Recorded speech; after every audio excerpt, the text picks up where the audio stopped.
के जोड़न लगे लो से तुम चो हर सुनाए चो। और सबसे ज्यादा तो कोई समाज यदि जंगल को बचाए रखने का काम करता है तो हमारा आदिवासी समाज करता है।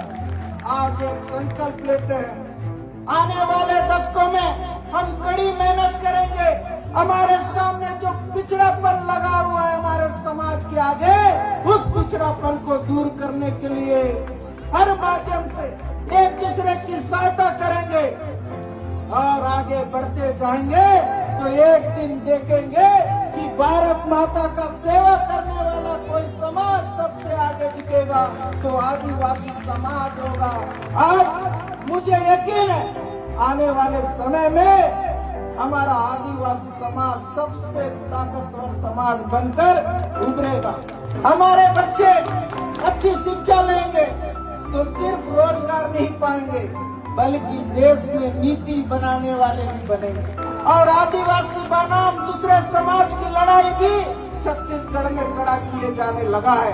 सामाजिक समरसता केवल नीति नहीं है, छत्तीसगढ़ की आत्मा है। बाबा साहब का जो संविधान हमें अधिकार भी देता है और हमें जिम्मेदारी भी देता है, ये संविधान सिर्फ कागज नहीं, हमारी सामूहिक ताकत का लिखित प्रमाण है। अगर हम बिखरे तो ये सिर्फ कागज बनकर रह जाएगा। इसलिए मैं आप सबसे निवेदन करता हूँ, उठिए, जागिए, पढ़िए और अन्याय के खिलाफ आवाज उठाइए। यही हमारा रास्ता है, दूसरा रास्ता नहीं। हमारी जिम्मेदारी है, जो संविधान हमें बाबा साहब ने दिया उस संविधान की हत्या कोई न कर सके।